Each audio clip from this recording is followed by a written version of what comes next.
2 Kings 11. Now when Athaliah, the mother of Ahaziah, saw that her son was dead, she arose and destroyed all the royal family. But Jehosheba, the daughter of King Joram, sister of Ahaziah, took Joash, the son of Ahaziah, and stole him away from among the king's sons who were being put to death. And she put him and his nurse in a bedroom. Thus they hid him from Athaliah, so that he was not put to death.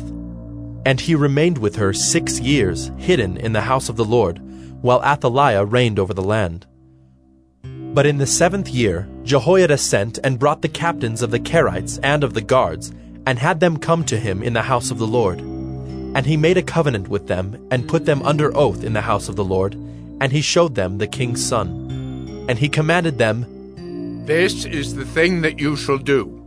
1/3 of you, those who come off duty on the Sabbath and guard the king's house, another third being at the gate sewer, and a third at the gate behind the guards, shall guard the palace. And the 2 divisions of you which come on duty in force on the Sabbath and guard the house of the Lord on behalf of the king shall surround the king, each with his weapons in his hand. And whoever approaches the ranks is to be put to death. Be with the king when he goes out and when he comes in." The captains did according to all that Jehoiada the priest commanded. And they each brought his men who were to go off duty on the Sabbath, with those who were to come on duty on the Sabbath, and came to Jehoiada the priest. And the priest gave to the captains the spears and shields that had been King David's, which were in the house of the Lord.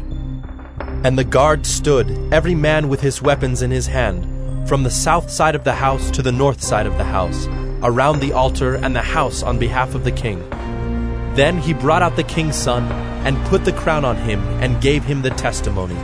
And they proclaimed him king and anointed him, and they clapped their hands and said, "Long live the king!" When Athaliah heard the noise of the guard and of the people, she went into the house of the Lord to the people. And when she looked, there was the king standing by the pillar according to the custom, and the captains and the trumpeters beside the king, and all the people of the land rejoicing and blowing trumpets. And Athaliah tore her clothes and cried, "Treason! Treason!" Then Jehoiada the priest commanded the captains who were set over the army, "Bring her out between the ranks, and put to death with the sword anyone who follows her." For the priest said, "Let her not be put to death in the house of the Lord."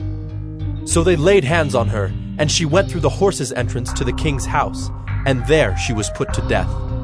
And Jehoiada made a covenant between the Lord and the king and people, that they should be the Lord's people, and also between the king and the people. Then all the people of the land went to the house of Baal and tore it down. His altars and his images they broke in pieces, and they killed Mattan the priest of Baal before the altars. And the priest posted watchmen over the house of the Lord. And he took the captains, the Kerites, the guards, and all the people of the land, and they brought the king down from the house of the Lord, marching through the gate of the guards to the king's house. And he took his seat on the throne of the kings. So all the people of the land rejoiced, and the city was quiet after Athaliah had been put to death with the sword at the king's house. Jehoash was 7 years old when he began to reign,